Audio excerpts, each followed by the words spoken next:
Hey, what's up, Blazer fans? Welcome to We Have a Take the What podcast. I am Tara Bowen Biggs, joined as always by Rose Harding. Hello, Rose.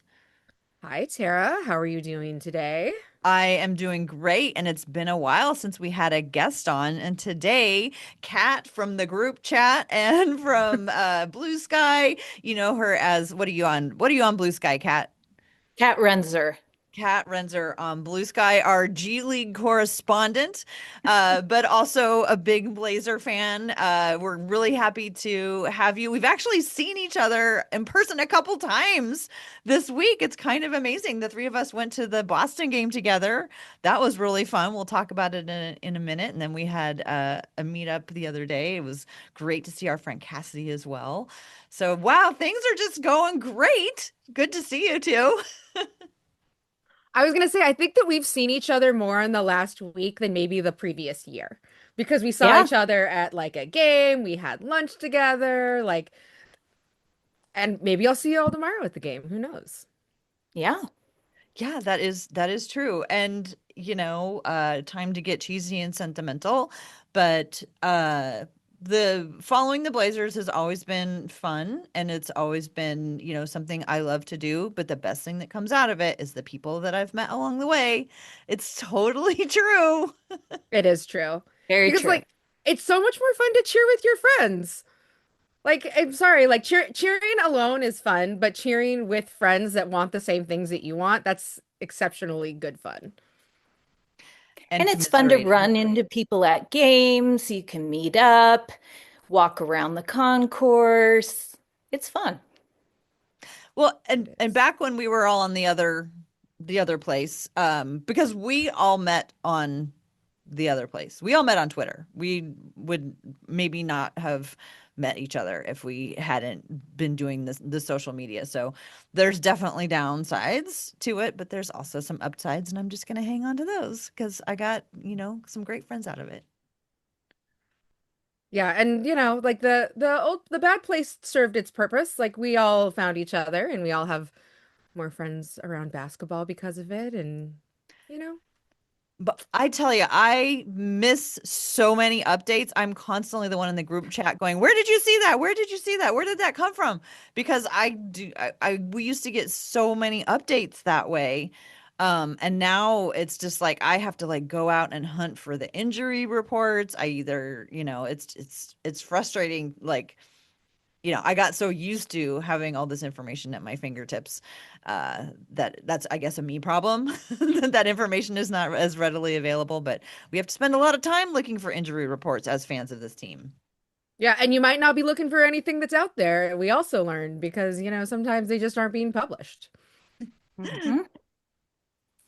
That's Yeah, right. I often kind of see things through fantasy on the Mm. ESPN app because sometimes that will give us updates before you might hear something from a team, any team, quite frankly. I don't know that our team is all that different than how other teams act, but it is kind of funny when you hear it from a place you don't expect. That makes a lot of Ev- sense.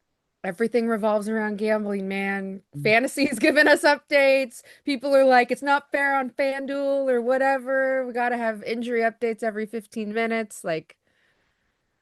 But what about the regular fans who just want to like cheer for their team and know who they're cheering for each day? What of us? Yeah, I don't like. I'm sort of I understand that when people are upset because a player that they really like isn't playing. But I also feel like that's kind of part of the game is that you accept that like maybe one of your players that you really admire isn't going to be playing. I've always felt that then it kind of goes back to like the sitting players or whatever and like people who spend a lot of money to come to a game to see a player play and then they don't play. Yes, that is a bummer, but it's like that's not a separate it happens all the time and I do think that at least the players should be required to be there, like if especially if it's like arrest or whatever, like if somebody's just like getting arrested they have to be in the arena so people can at least come up and like get their autographs and all that stuff. But I don't know how we got off on this tangent. Um, I'll say this. I would love to shift our focus to two win streaks that we've had since we've last recorded. Two, I mean, two-game win streaks, but 2 games is still a streak. It's a short streak, but it's a streak nonetheless. And technically, one of those 2-game win streaks is ongoing. So, what do y'all think? Wins this week. I love it. Yeah. We all went to the Celtics game together, and I don't know about you all. I wasn't like necessarily expecting to win. I was just really hoping to be competitive the whole way. Um, but we won and it was so fun. Especially after the Clippers blowout like the Friday before. Yeah, and there was a lot of Boston fans in the arena. It seems like just in the last couple of years, there's been a lot more Boston fans in arena. And I think, a lot of that obviously is probably Pritchard fans, but they were pretty loud during that game. And we had some in our section that were pretty obnoxious. So it felt really good being able to walk out of there with that win. I had actually thought we would see more Pritchard jerseys. I didn't actually see that many Pritchard jerseys. I saw a lot more Jason Tatum Yep. jerseys. I saw Larry Bird jerseys, and I was like, excuse me, if you want to cheer for Boston in Portland, like I will accept an Anthony Simons jersey and a Peyton Pritchard jersey, and everyone else, me. And Robert Williams. We did see, Oh, was I with you when we saw maybe I was with Tara. We did see a Robert Williams jersey. yeah, that's also acceptable. You're Yes, right.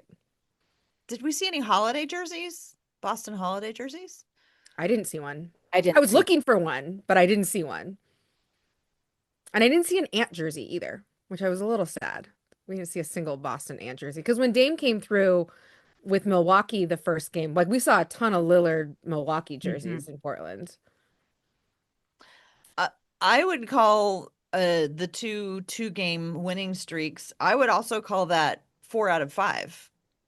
They've won 4 of their last 5 Yeah. games with that OKC loss in the middle. And we know that OKC is never going to forgive the Blazers for beating them that one time and marring their amazing start with that loss. But it made me go back and actually look at the teams that the Blazers have beaten this year. Well, of course, the best of all worlds is that they beat the Golden Warriors 3 times. Oh, Swept the Golden so Warriors. good. But they also beat Denver. Of course, they beat OKC. They beat the Celtics. They beat the Spurs. Like these are all like real teams that for Cleveland, the what? Cleveland. Cleveland. Yeah. Yeah. But they're all teams who like for the most part were out there trying, and Mhm. they had for the most part had all their players. And it makes me go back to the age-old question that we've pondered so many times over the last few years. Is this real? What we're seeing, what do you guys think that we're seeing from the Blazers right now that we can like be like, yes, we can bank on that, we can count on that, we can take that into the future? What are some of the things that if in fact, I'm assuming, that you've seen that you feel like are real? Well, so one thing I want to say is that one of the things that I've removed from my thinking this year is like a lot of the times when we in the past when we've gotten wins that are against quality opponents, people have been like, this guy was out, this guy was out, this guy was out. And I was like, miss me with that. Like all our guys are out too. We have 0 point guards. Like every one of these wins in my eyes counts because yes, they can be missing some of their important players, but we literally have a position where we have nobody healthy enough to play. So I can throw that out the window and be like, absolutely not. Every single one of these count. I don't care who is injured on the other team. Our team is more banged up than any other team that I can think of right now. I want to know what is the record for a team playing without a point guard? That's a good question. I mean, I know now that we're doing like positionless basketball, I'm curious like what the perspective is on that, but like especially in the past, like there was like very discrete, strong positions in like past iterations of NBA basketball. And point guard is important. Yeah. So, I think it's been since November 14th, if I am remembering what I read, when Drew went out, and that's a long time. We're now in January. So I think that is Something I'm really impressed with is the guys have really come together.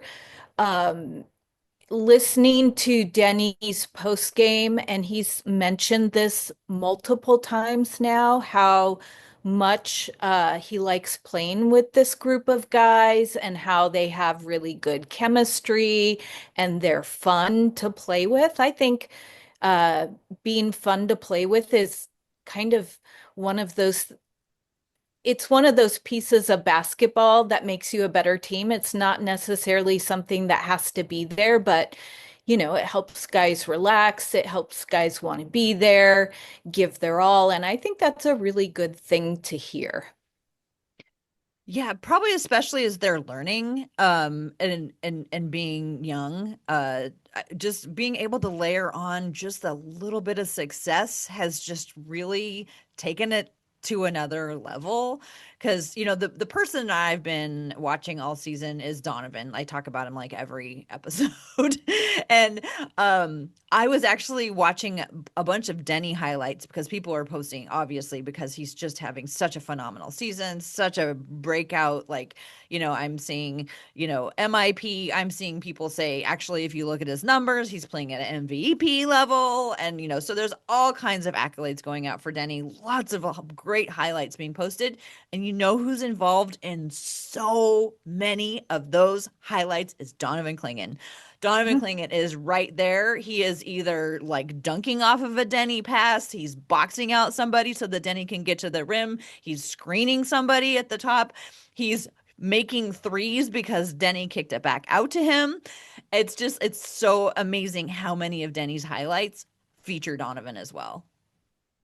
And he's Donovan's doing a good. lot of the little things. Like, remember last season how he was terrible at finishing at the rim? And he's so much better this season. I mean, it just really has impressed me how he has really mastered some of his skills in a way that he's being consistent almost every game. And you can kind of count on him doing those little things that he wasn't able to do last season. I think his chemistry is better with a lot of these guys now too. Like, so we saw a huge leap in terms of his like physicality. He leaned out over the summer. He can clearly like handle like a decent workload in terms of minutes. Um, but also like I've noticed like Denny's found his connection with Rob. He's found his connection with Donovan. He knows where they like the ball now. Like we see lobs to them several times every game. They don't always make them, but he knows where they like them now. He's confident in making that pass. Donovan is really good about knowing when to come out of the paint now. I've actually noticed so Donovan for a while I think was a little hesitant to come out of the paint, right? Because he's like supposed to be the rim protector. But Mhm. now I've noticed when Donovan comes out, he comes out with a lot more confidence. He doesn't hesitate to come out. And then I see Deni when he's on the floor with Deni step into the paint to cover the paint when Donovan leaves the paint so that the rim is not unprotected. And that was one of those moments where when I was seeing that, I was like, oh, what a treat to have somebody who's like 6'9" who can do that. Because like our team is like weirdly very tall. Yeah. And like not necessarily other teams have the ability for a guy to step in and cover their center. And you know he's not as good as Donovan, obviously, at center, but like you aren't leaving that paint completely open, which is like huge because Donovan, I felt like would like sometimes like sit like against the paint or like step out a little bit or hesitate because he's like now like the lane is wide open.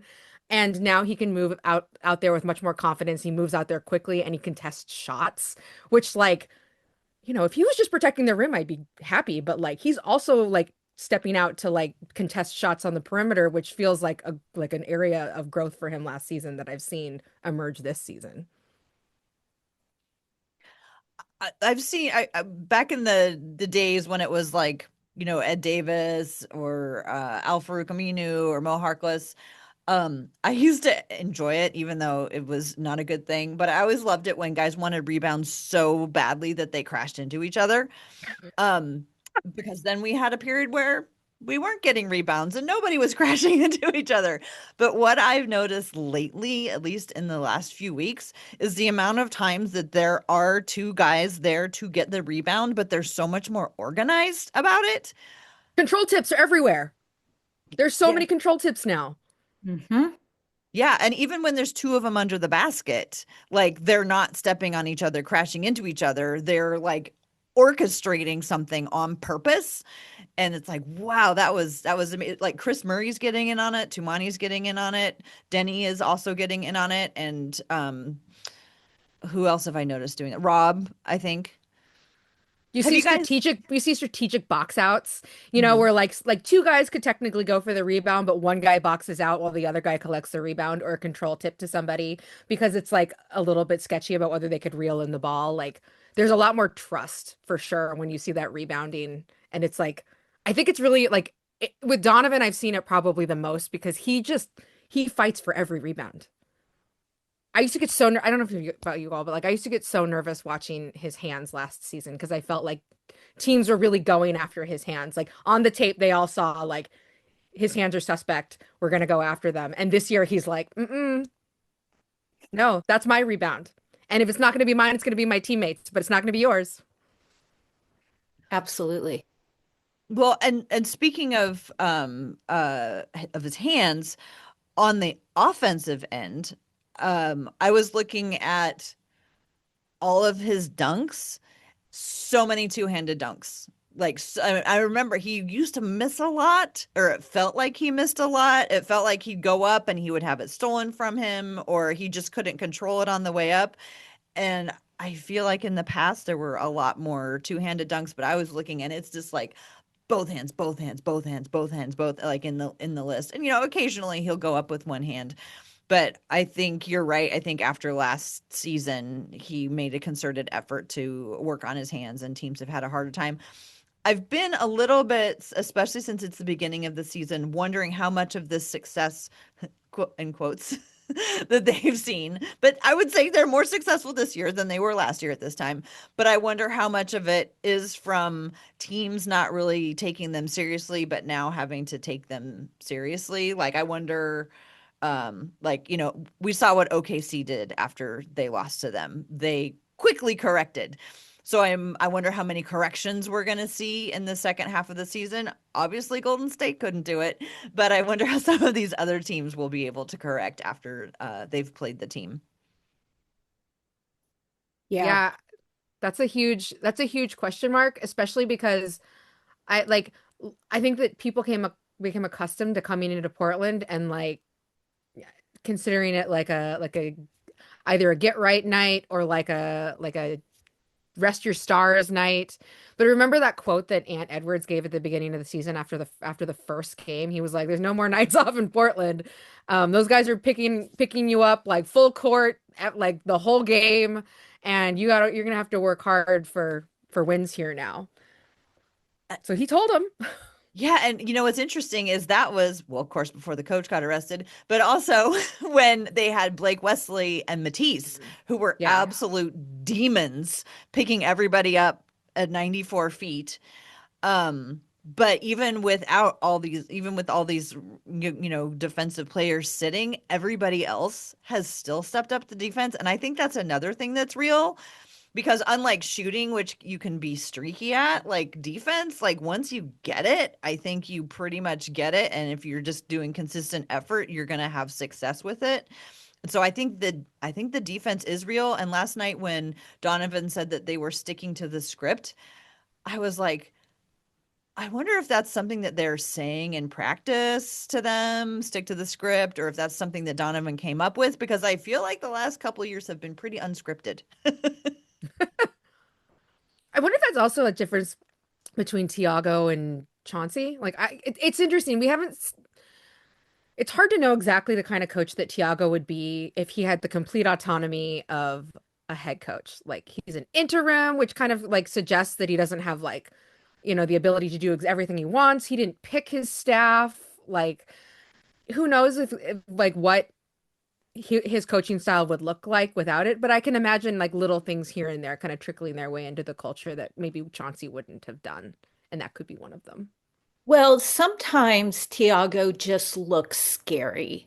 And I know that Yes. would scare me into minding my P's and Q's because he just has those icy eyes. And when he's really serious, he is all business. And Chauncey wasn't really that way. So I don't know. Maybe he has a way with players to get them to do what they're supposed to do.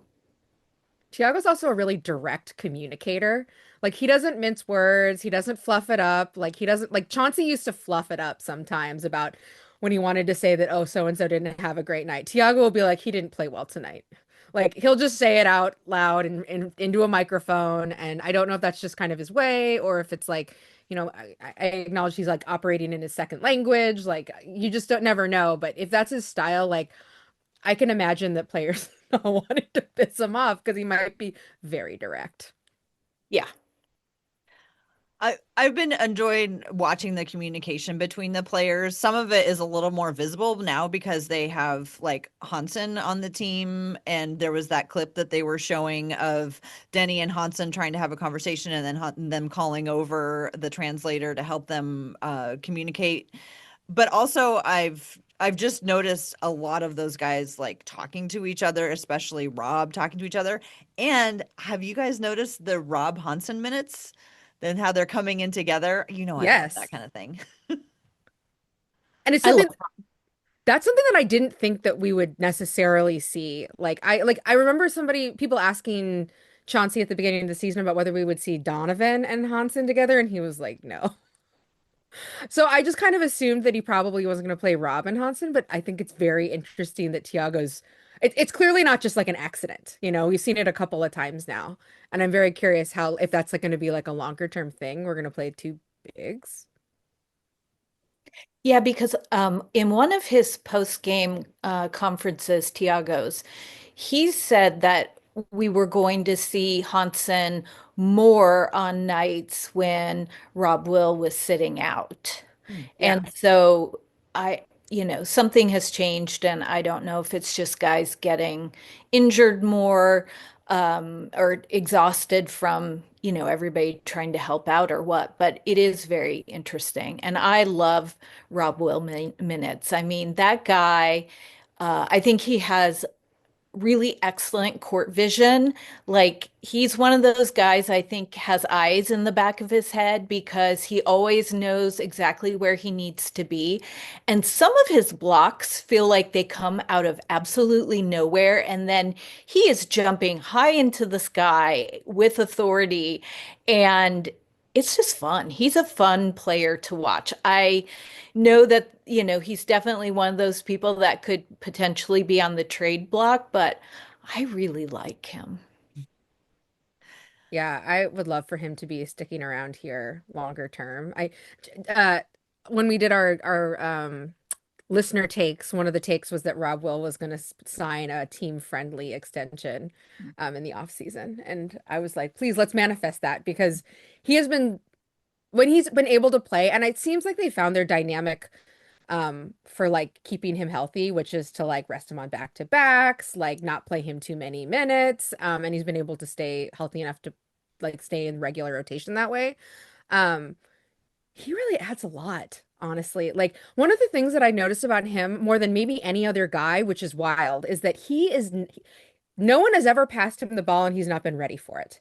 Like even like and he's not somebody who gets the ball like a lot. He's not somebody that like while you're like setting up your offense that you like go through Rob Williams very often, but he's always ready for the ball when it comes to him and he's always ready to like make a pass, like a good pass after it's time for him to get rid of it. But even today, like last year they've improved a lot, but like even today there are some guys that still don't always look ready for the ball to come to them. Rob Williams, never the case. That's kind of what I meant by eyes in the back of his head because he knows where everybody is. He knows when the ball is coming to him and he's ready for it. And he jumps on it in the most opportune time. And he is just fun to watch. I can understand why he was a fan favorite in Boston for sure. All of that tracks with what we learned about him when we did the deep dive on him because I listened to this whole podcast from the guy who like gave him the moniker Time Lord, and he was a huge Rob Williams fans before Rob Williams even was drafted by the team that this guy rooted for. But he was saying that the Time Lord, everybody thought it was, because like he missed the plane when he was a rookie or whatever. And like that certainly like made it go forward as a nickname. But what this guy was saying was that his timing, it was like he knew exactly where it was going to be because he saw it before it even happened. Hmm. And like with his ability to time jumps, to time blocks, and that's like totally playing out, just like you were saying. It makes me wonder because I love the dude. Like I remember when Ed Davis and Zach Collins used to play all their minutes together. Like Zach Collins did not play without Ed Davis on the floor. That is not exactly what's happening, but I have seen the two of them jump up and come in together. They've Hansen and Rob Williams have been in together.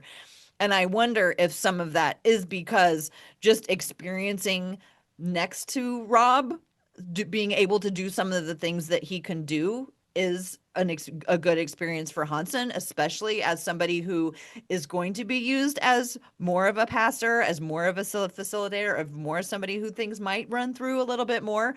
To have him be beside Rob Williams, who has the experience of being really good at remembering that, and also being able to like then tell him like, if you do it this way for me, helping kind of facilitate those skills that we're all hoping to see out of Hansen. And I feel like he's been playing better in the limited minutes we see. It's like, okay, okay.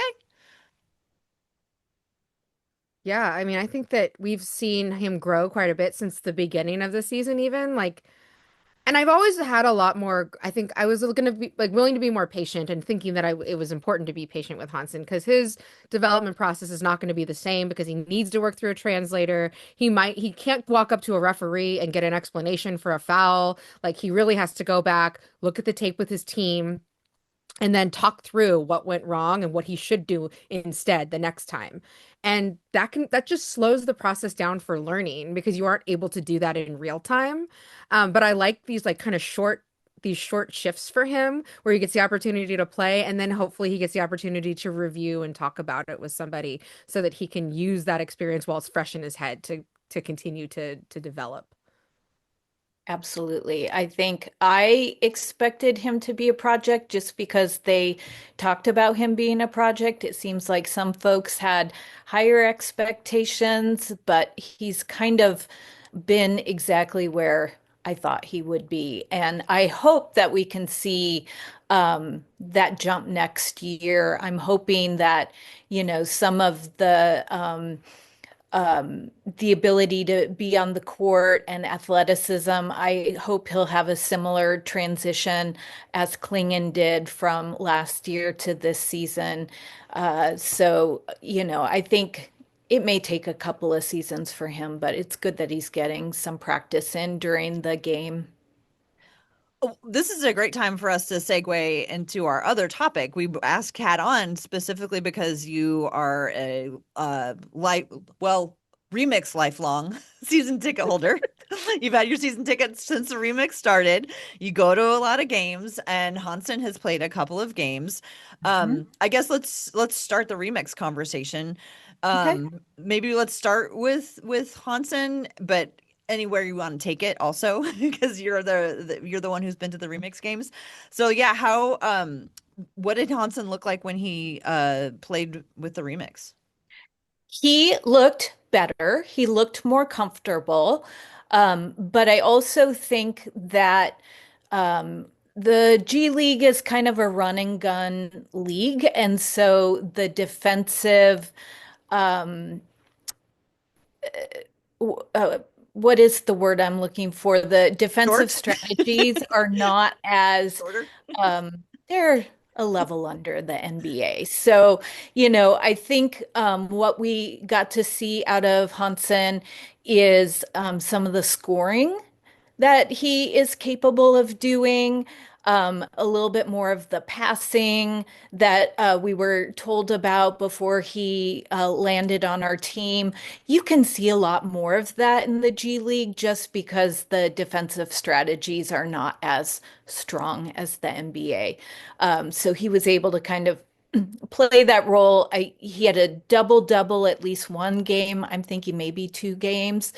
So it was good to see him getting up some shots and feeling more comfortable. And then, the G League is also a pretty fast paced game. And so just running up and down the court, he already is starting to look a little bit more fit than he did at the beginning of the year. I think he looks a little less pudgy.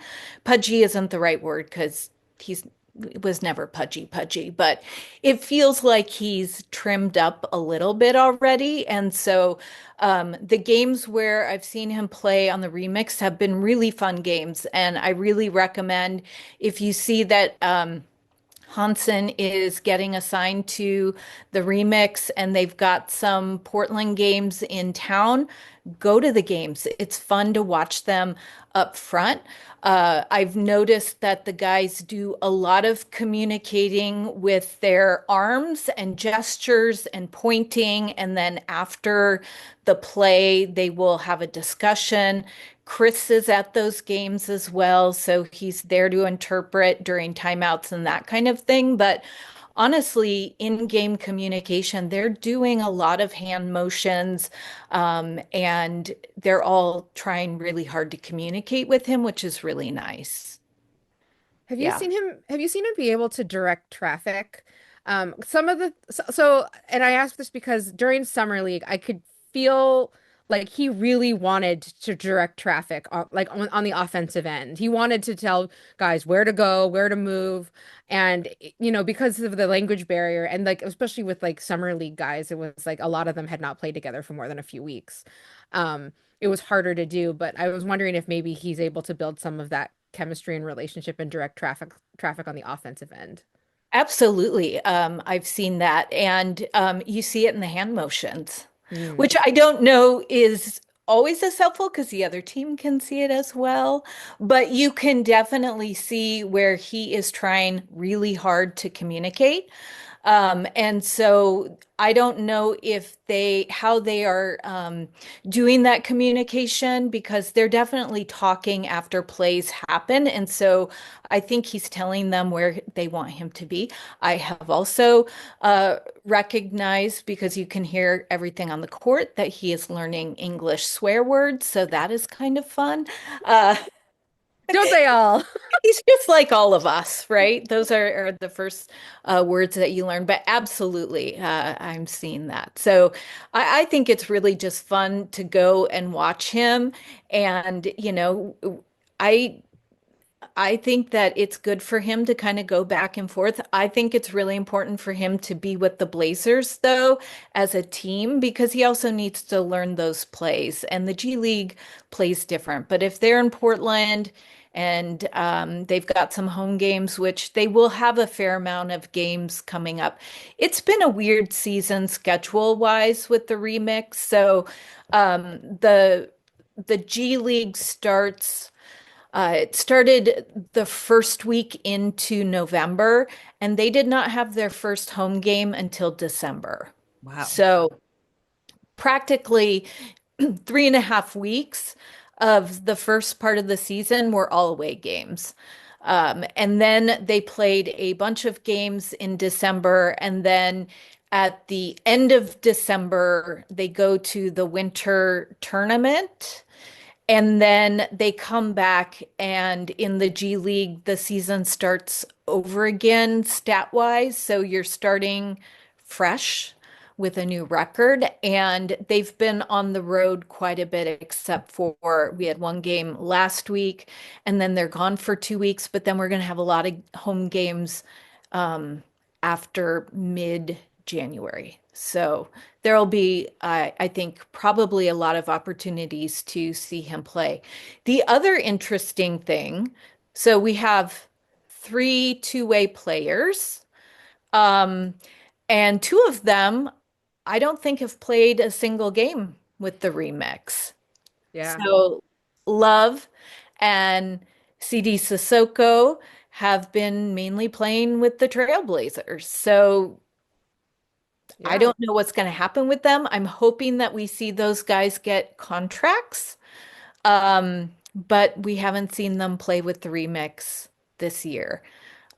We have seen Cook play mostly for the remix, not a lot for the Blazers.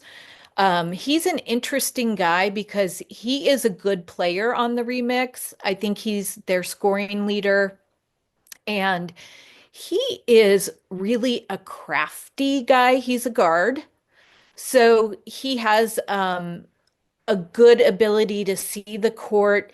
He moves into little crevices, does really good passing, and he's a good scorer. I'm not sure that I see how his game necessarily moves over to the NBA. And maybe it's just because we haven't seen him really get meaningful minutes. It's mostly been garbage time at the end of games, and it's been few and far between. So um, I was looking up his stats. They have him listed as 6'6". He doesn't strike me as somebody who's 6'6". He doesn't necessarily have a big NBA body. And I don't know if that is just height. He's also kind of a slight guy. He's very muscular, but he's slender. So um, he just doesn't take up as much room on the court. So I'm kind of fascinated that they haven't really had him play for the Blazers very much. I'm a little bit surprised that he's our two-way guy, but I don't know what the reasoning is behind that. I can see when he plays for the remix why they liked him. Um, but we also have two other guys on the remix whom I personally think I would love to see them get some two-way time if our contracts change at some point before or at the trade deadline. Blake Hinson, it has been absolutely phenomenal. He's a forward. He scores well. He is a showman. He is super, super competitive. Every single game, like if the remix are down, that man is wanting a win and will do anything to get that win. He's very expressive on the court, and he's got what I think is an NBA transferable body. He's a big Mm. guy. He's very muscular. He kind of has that scoop body a little bit more. I could see him translating to the NBA a little bit better. But Is he a guard? who knows unless you actually see them. Is he a guard cat? He's a forward. He's a forward.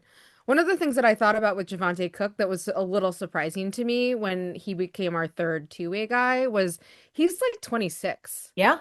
Like he's like pretty old to be having to be your two-way guy if you aren't sure that he's going to, you're not going to like he's not been playing very much on the main Blazer team. Like I kind of assumed that if you take a 26-year-old two-way guy that you would see more of him on the NBA side. So that was like a little surprising to me, but I'm curious if like also we just didn't have someone in mind for that and they liked him well enough and there wasn't anybody where they were like absolutely because like with CD I was like when I looked at him it felt like they knew that he was going to dress like his full 50 games. Like they really liked him. He was getting minutes even like not very many, but like some minutes before like the entire like roster was injured. Like it seemed like they had more of a plan for Caleb and CD and not as much for that third spot. So maybe it just was Yeah. like we want to make sure we use it. I don't It know. might have been timing too. Maybe we didn't have the other guys because Blake Hinson came from another G League team and he just turned 26 like last week. So he's a little bit on the older side. And then the other guy is Dylan Jones, who is an OKC NBA champion, technically. We like So winners. he was on that OKC roster as a rookie, did a lot of time in their G League team. He also is a forward and is able to score. He also has a body that feels like it's a little bit more NBA ready. He is the guy who you might remember went to Weber State, like Oh, Dame. yes. Yeah. So he ended up, I forget exactly what happened, but OKC traded him to the Wizards, and then the Wizards dropped him. And I think he got signed to a G League and then got traded to the Remix. So I don't know if the Javante Cook two-way was just more of a timing thing and our roster didn't get solidified totally in time. I don't know what the plan is for any of those guys, but Dylan Jones or Blake Hinson, I would be happy to see as a two-way because I would love to see how they would look on an NBA team. Gosh, I didn't realize that so many of our guys, like our players were old on the remix. Just I'm just like trying to think about their age compared to like like the Blazers roster and like 26, that's older. Like Danny turned 25 yesterday. Like Tumani's 25, like Caleb's 24 and he's like, he's an older rookie because he did all of his years of college, but like these guys are like quite old compared to even some of our like core at this point. Yeah. And maybe it was just that they didn't think they needed any forwards, and maybe that will change at the trade deadline if we make any changes to our roster. I mean, I think it'll be very interesting because, I don't see how CD doesn't get a contract somehow. It seems like he's well deserving of it. And quite frankly, Love looks like he is probably deserving of a contract. So, what how did those changes occur? Ryan Rupert is an interesting guy. He's played a little bit in the remix this year. And the last couple of games, Ryan has played better. If you would have asked me 2 weeks ago, I would have said he's a G League guy. He needs to go back to the G League. I'm not out on his development. I think he is just going to take a little bit longer because he doesn't seem like he's fully matured. And by that, I mean, I don't think he's immature as a person. I think maturity comes with things like confidence, and um, you can see that on the court. I felt that way with Shaden for a long time, and I'm feeling like he's coming into his maturity finally. So I'm not out on Ryan, but I kind of think maybe he belongs in the G League for a little while until he can get more consistent on some of his skills and build up his confidence. But, you know, and he plays well when he plays with the remix, but even at that, I think Blake and Dylan kind of outplay him a little bit. I mean, speaking of age, Ryan's like 21. Like Yeah, you're he's hard pressed really to find a young. guy who's younger than him on our team. Besides, like Hansen is younger than him, and like maybe CD's like 20 or 21. But like he's incredibly young, despite the fact that we've known about him for several years now. Yeah, absolutely. And I think if I'm remembering correctly, I think Dylan is 24. So he's a little bit younger, but he's one of those college kids that, you know, he's he's not super young. But I don't think that's a bad thing necessarily. I mean, look at Duop. We got him when he was a little bit older, and he's been able to be put into games and be successful. It hasn't been high minutes, but there might be a time and a place for a guy who's got a little bit more experience and really understands the basics of everything and is ready to go. Dwop was a 27-year-old rookie. Hmm. I think it makes sense that the guys in the G League are a little bit older because they tend to be guys who were in college longer, Yep. because they didn't get immediately, whoosh, Yep. snatched up to get into the NBA pipeline. A question about the remix. Do they have a point guard? Do they play with a point guard? Because when you were talking about Hansen, I was wondering how Hansen plays like with a point guard because we haven't seen that. Sean Padula. Padula is a point guard, right? Dula is a point guard, and Cook is a guard. I can't remember if he's a point guard. He plays point guard though, during He's the listed as a shooting guard in Basketball Reference for whatever that's worth. yeah. I think it's kind of I've definitely seen him directing traffic when he's in the game, but they don't always. you have different guys at different games, right? So sometimes Javante is with the Blazers, even though he's not getting playing time and he's not there with the remix. And so they kind of have a different collection of guys. Padula is a guy who's been playing really well. He's been scoring well. He's a point guard. He's one of those guys that, unfortunately, I think is if he had a couple more inches on him, he might have a chance in the NBA. But you see it a lot in the G League, these guys who are just not quite of the stature. They've got the skills, but if their bodies were a little bit bigger and taller, they would probably have a shot at playing in the NBA. Do you know how tall he is? Padula? Oh, I can look it up because I have it right here, but he's 6'1", it looks like. It looks like he internet's listing yeah, him at 6'1". 6'1". I would say, sometimes those are off by a little bit. Yeah, that's right. I remember Dame being 6'2" or 6'3" for all those years being listed, and I heard him refer to himself as 6'2" in an interview, and I was like, oh. Yeah, it just makes me think because there's so many smaller guys. I don't like to say smaller. I don't know how to nicely say it any other way. But uh and I know you guys already talked about when Damon Stoudemire came back, but the more that I've been watching the G League, it made me realize how much harder a guy has to work being smaller and make it in the NBA. And it really is pretty impressive what Damon was able to pull off considering his height. I mean, it really makes you realize there's a lot of smaller guys who are really have really good basketball skills, but there's just enough bigger guys that the NBA can be picky. So a guy like Damon really had to probably work twice as hard to make it. I'm always trying to think about how the league is going to solve for Wemby because obviously he's going to be a problem for the next 15 years. Hopefully he stays healthy. Um, but I think about all those years I played soccer, how the little guys or little people who are low to the ground, they have so much control, they can really do so much. And I'm wondering if anybody's going to look at that and try that out and test that and be like, I wonder if we had some smaller guys, how they might maneuver themselves around Wemby and if they might at all be, one of the tools you could have in your toolkit if you're trying to fight against this incredibly tall person.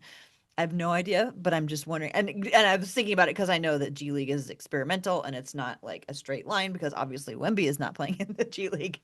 But I'm just curious that I if like it. somebody might harness the special abilities of somebody who's small and who has to play like I mean, look at is it Jose Alvarado who is only like Hmm. 6 feet Yes. tall?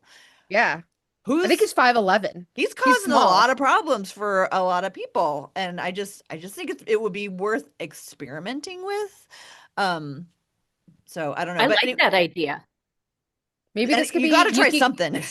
Maybe this could be Yuki Kawamura's like into the NBA because remember he was like 5'8" or something with the Yeah. Grizzlies last year, and he's so small that like who can guard him? He just goes under.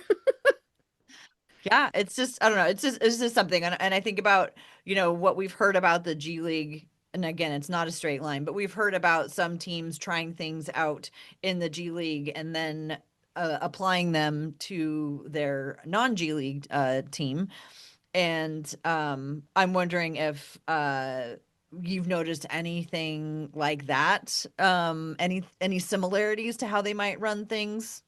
Yeah, you can definitely see it with the focus on the three-point shooting and volume over maybe consistency. So that tends to be a problem with the remix when their shots are going in, they're they're winning games, and when they're off, they're off. So it seems like they're running the same schemes. I don't think you see the same level of defense. In fact, I think our team currently is mainly offensive focused and not as much defensive focus. So, that can really be different in the G League, but you can tell they're running some of the same schemes as the Blazer, and they fall into that same trap. When they're scoring and running it up and having great games, and when they're off, it's off. Hard to watch. Yeah. Their current coach is another guy from the assistant coach from the ranks of the assistant coaches, isn't he? Yeah, Jonah Herskew. Yeah, I feel like he's been around the team for a while, at least since Chauncey came in. Um, I think so. He's been a long time Chauncey assistant, I think. Because wasn't he the one that took that leave in the first season? Um, and I felt like things fell apart that very first Chauncey season. He like took a leave from the team, and then when he came back, they started playing better. Interesting. He really gets on the guys. We sit kind of behind the bench, and so during their timeouts, we can hear them. And there's been a couple of times where he has cursed out the team because they were not doing what they were supposed to be doing. And it's just fascinating to kind of watch that all in action. what are some other things that you get to experience at a G League game? Oh, I think it's really fun. It's just a small atmosphere, and I think that's fun. You can hear what's going on the court. You can hear them talking to each other, and a lot of them know each other from college, G League, and there's a lot of chirping that goes along these games. And because it's a smaller atmosphere, you can hear the chirping, and that is really fun. I think when the Blazers are in town and they don't have a game on the same night, they come out and try to support the guys. Especially when they have a day off. If it happens to be a day off, we had one game where a lot of the team was there out supporting Hansen. I've seen we've seen Donovan there. We saw Dame come to a game, and that just kind of created chaos in the whole arena. Um, just having Dame, and they're pretty secluded back behind the ropes, but Dame is Dame and came out and did autographs for the kids, and everybody went crazy. And he just brings a certain energy where things are different when Dame is in the room. I mean, I saw it, it's fascinating. I kind of sit on the aisle so I can see who's coming and going. And, you would see the custodian staff coming in and trying to sneak a photo of Dame on the sidelines. It's very cute. Like he just commands an audience in Portland. It doesn't matter who you are. So that game was fun. And then there was another game where Scoot was out there. CD's come to a couple of different games. Love has come out. Matisse. I'm trying to think. Scoot is Scoot, whether he's at a G League game. I mean, that man loves basketball. He loves cheering on the sidelines. He doesn't sit in his seat very much. I mean, I don't think it matters what kind of basketball game he's at. That man is going to cheer his heart out. He's fun to watch. I'm trying to think. Celebrator Man of the Year He candidate, that really one. is. Yeah, he really is. Um, We've also seen Brian Grant out at a number of the games, Hmm. which we didn't see last year. And so that's been fun to see him coming out and rooting the team on. So it's always good to have Brian in the house. So it's just fun because you can kind of watch the guys on the sideline and see what they're doing. And you can see the inner dynamics of the team, I guess. You can tell that they have good rapport with each other and that they really like each other, and they're not there because they have to be there. They're having a good time. So I like that. In a close, smaller arena like that, when you're sitting up pretty close. Like you said, you're like very close to being behind the bench. Do you think they can hear you? Like Yes. when you yell and stuff? Yes. Yeah. There's actually one gentleman that sits on the opposite side of the arena from us, and he's halfway up in the stands. He's a season ticket holder. I've met him before. I can't remember what his name is, but he heckles all of the opposing teams with their free throws, and he has such a loud voice. And it'll get quiet and he will heckle them. And he's not disrespectful. He's respectful, funny, but guys get annoyed by him and chirp at him in the audience. And sometimes you'll see um, teammates laughing at this guy just because he's funny. He comes up with stuff, he talks the whole game, he's loud, totally respectful. So no worries about him getting ejected. But yeah, they can hear him. It's pretty funny. Oh, that's fun. I want to see that. Part of the reason I was asking is because when that on the night where they were celebrating the 99 2000 team, that which you were the person who very so graciously invited me to go see to the Q&A before, which was so fun. But I also got a seat upgrade that night and I was able to sit like right under the basket, and you were like, it's going to be so great because you can hear everything that they're saying. And what was weird is that like I was trying so hard and I couldn't hear what they were saying. Like the arena is just so loud, and like that wasn't hitting like the register of my ear that my ears pick up or whatever. But what I my favorite part about it is I knew that they could hear me, and I knew that I could say good job, Donovan. That was literally my favorite part, and I know that is so cheesy, but I felt so good that I could say great job, Donovan, if I timed it just right. And then I knew he would hear me because I scream that from the 200s and from the 300s all the time. And just being close enough to know that they probably heard me just, oh, made my heart feel so good. It is fun. It is fun. And then, we've got a group that kind of sits together so we can kind of coordinate cheers when we want to. And we try to do that when we have returning players that come back who were either on the remix or on the Blazers at some point. So we try to give everybody love. And then the other guy I was going to mention is Cameron Parker, who is the local Portland Oh uh, yeah. Oh, yeah. Jesuit kid who plays for the remix, and he's been getting more time and has been scoring quite a lot lately too. And so I think that must be so fun for his family to be able to come and watch his games. And you can tell that he always has a little crowd there because I think his family's good about coming to the games. But that's been a fun little having a local guy on the team has really been nice. And he's like the first person with local ties Yep. that's played for them, right? Hmm.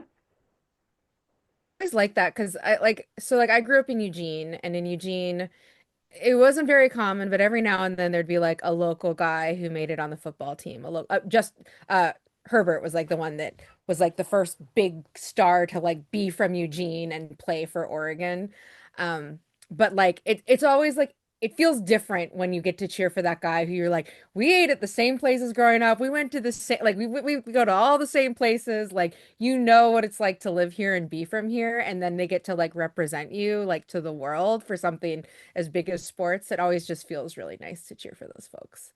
Yeah, it's really fun. And so I think that's been really nice to see. And then, we'll have returning players, for instance, Delano Banton. So DB Hooper is with the Texas Legends. And unless he gets called up or is playing with the team, they're going to be here towards the end of January for a couple of games. So if you're missing DB Hooper, come out.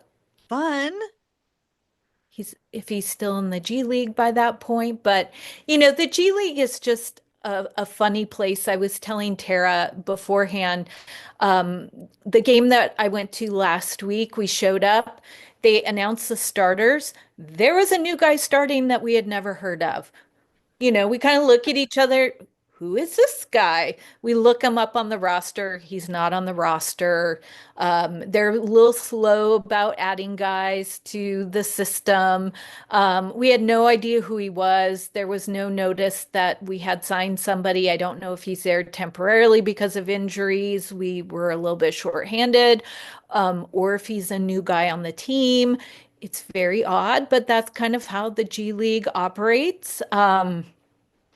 And then, at the end of the game, they pick two guys to come out and take pictures with whoever wants to stay afterwards and get a picture with the guys. And so you get a chance to chit chat quickly with them and welcome them to Portland, even though we might not know who they are by name. But it's just it's a funny league, but it's fun because it's just small. It's small, and when Scoot is at a game, he has to go get popcorn at the same concession stand as everybody else. I will say they did bring Dame food from concessions into him. He's the only player that I've seen that has gotten the delivery treatment at a game. But you can run into different people if you get lucky enough. That's so great. I also just love that those guys show up to support when they're able. I mean, obviously, like with the NBA and the G League playing consecutively, at the same time, like it's not always it doesn't always line up that way. But I do remember seeing pictures from a game I don't know, it was like a month ago or something where it was like the whole team was there. Like almost the entire Blazer Yeah. roster was there. And I was like, I can't believe it. It was like Tumani and Denny and Scoot and like everybody was there and I was mixed. Absolutely. It's fun, and I sit on the aisle, by the entrance. So I got to fist bump Scoot. I try not to bug any of those guys if I have a chance because the kids are kind of more important in that scenario. But, I will ask for a fist bump or something like that. And it's always fun to just get to interact with them kind of in a more normal situation than being at a Blazers game. Yeah, that's great. Do you have any? So you said Scoot is a really good cheerer. Other Blazers that you might put out there as like upping their Celebrator Man of the Year candidacy? I am thinking, Or fits. Does anybody I really think wear Scoot. anything special for their remix game? No, these guys are, I think this Trailblazer group beyond Jeremy is about the most sweat outfit jogger kind of guys that we have. A lot of them just wear their Blazers issued team gear. It always surprises me. I always kind of feel like if you were an NBA player, wouldn't you want to be kind of incognito when you're in public? But a lot of these guys just wear their team issued gear. All First right, I'll allow contracts, it. Yeah, you know, they're probably being not a lot responsible with their of money. money yet. Yeah. I hope so. I mean, good on them if that's the case. But yeah, no, people don't really show out to fits at the remix games. Sometimes even the girlfriends of the players are pretty casual. Sweats is kind of what people wear there. So a good place to watch for Celebrator Man, not so much for as yet undefined fashion award. Absolutely. And I will say that partway through the season, they added home remix to the KUNP Blazer Vision. So you can watch home games on your Blazer Vision package. It wasn't that way at the very beginning of the season. I can't remember how long it was before they added it, but it is there now if you ever kind of want to watch on TV. But really, come down to a game, the tickets are pretty cheap. I think kids' tickets are like $5, and you can get a good seat for an adult 15, $10. The concessions are quite a bit cheaper. It's really casual. It's a fun thing to do, especially some of the weekend games are earlier in the day. So, you're not taking the kids out at nighttime, but they really do a good job of making them family friendly events for the kids. Except for all the players swearing on the court. That's great. I love that. Well, That you anything can hear else? apparently from your seats No, I think that's about it. I think, did I cover the questions you had? I'm really excited to see and more. what happens when we have some changes. The whole CD and Love situation, I think is going to be fascinating. And, I mean, that's one upside of all the injuries is we've gotten to play guys that probably wouldn't have gotten very much time otherwise, and they probably would have been doing a lot of time in the remix. And we get to see what they're able to do. And so I'm hoping that we continue to see advancement from those guys. I think uh, CD, when he got traded last year at the deadline, they were on a road trip. They flew him back to Portland. He played one game with the remix. We were like, who is this guy? He was hitting three pointers. He was playing as physical as you see him play on the NBA court. He was making baskets, playing defensively. We were like, who is this guy? He does everything. He just came in out of nowhere, played fantastically, and then they had him uh, be on the Blazer bench for the rest of the season afterwards. So we didn't really get to see him on the remix. But that one game he had was really outstanding, and I felt lucky to be there. That's awesome. Reminds me of how WAP had that one game with the remix and then never went Absolutely. back. It's kind of funny that way, but I'm excited for those guys if they can get contracts and then see, if we have trades, that might mean we open up slots or move people around. I don't know. I mean, I'm glad that that's not my job because I like all those guys too much. It would be too hard. Yeah, I would be a Also, maybe we terrible have GM. what we could call remix cuties. Yeah.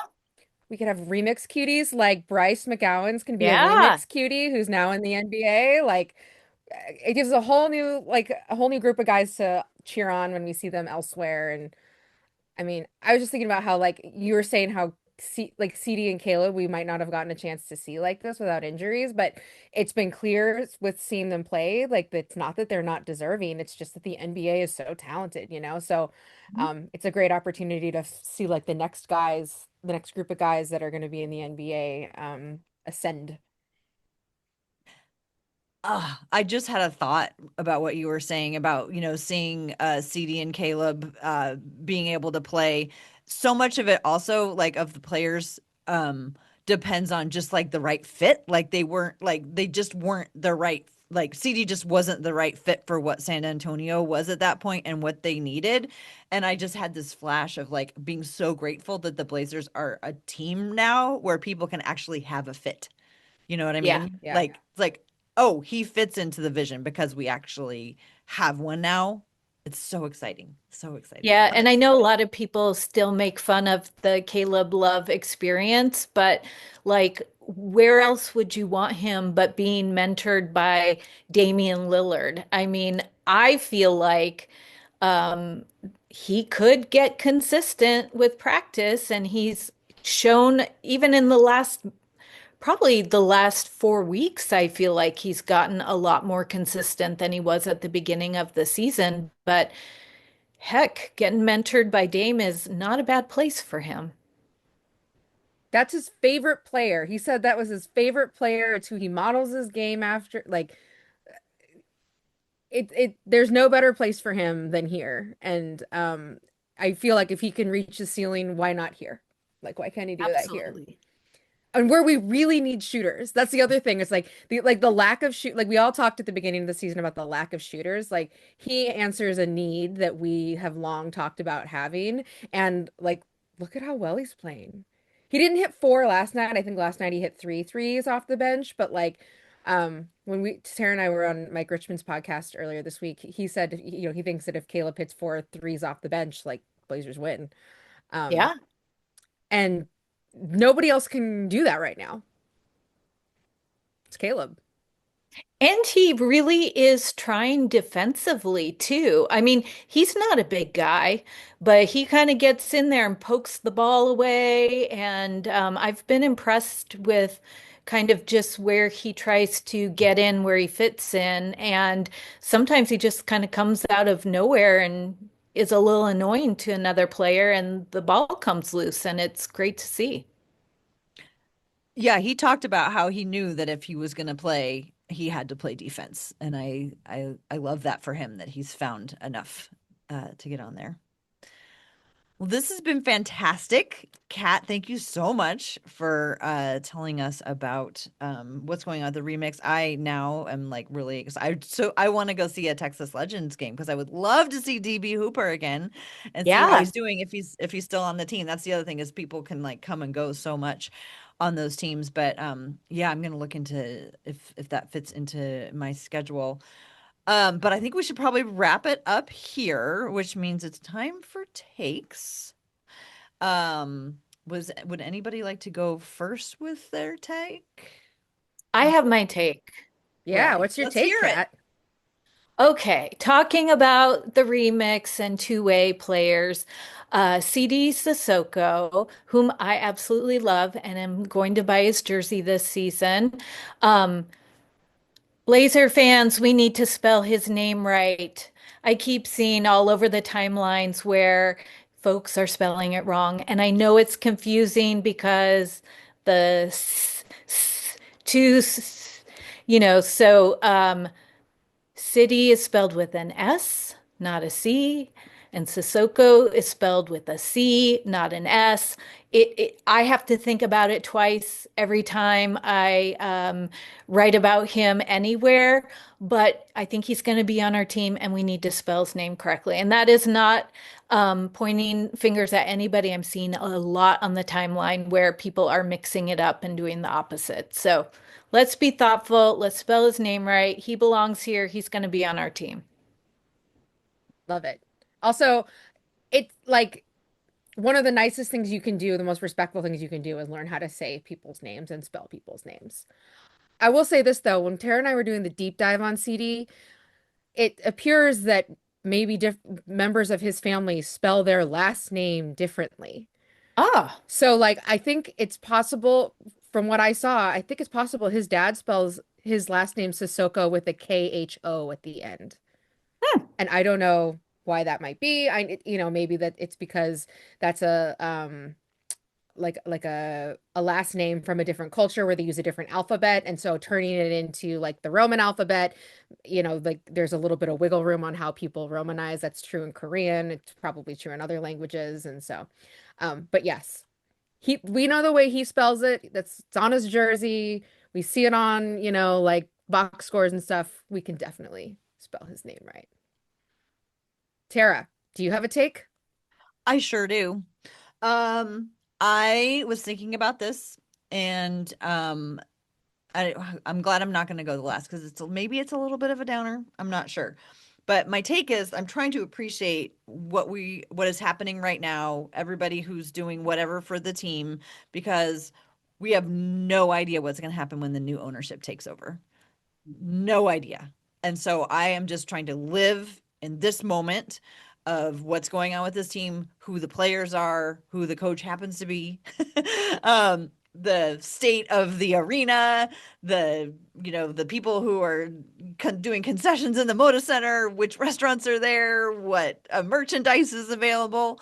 Like so many things could change when new ownership takes over. I'm just trying to really soak it all in right now. And so if that helps anybody else, or if that, I'm sorry if it depresses anybody else, but that's what I'm doing right now. That's my take. I mean, I love it. I mean, I think we don't no idea what new ownership will be like at all. We don't know how engaged they'll be with the team or not engaged they are with the team. We don't know anything. And so I think that's a good reminder, especially for people who really like the place that this team is right now, to just soak it in and appreciate it for while it's here, because it might not be that way forever.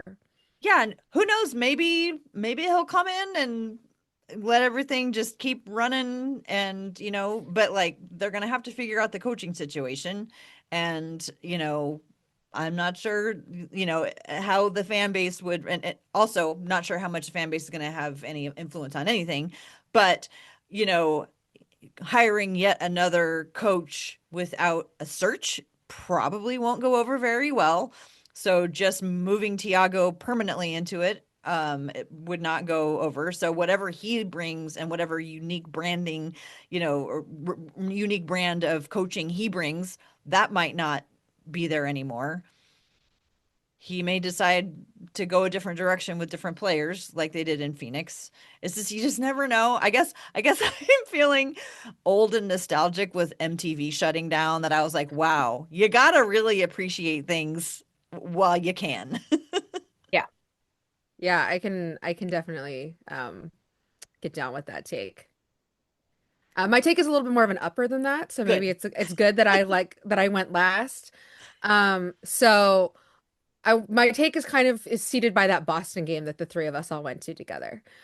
When we went to that Boston game, there was like a moment in the beginning where I wasn't sure how well this game was going to go, and I was like, I need a snack.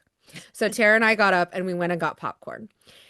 And this is my take, because it's not necessarily about that game, but it is a little bit about that game. For me, when I go to the movie theater, whatever movie I'm watching always is a little bit better than it actually is if I'm eating movie theater popcorn. That game, I feel like, went a little bit better because I was eating popcorn.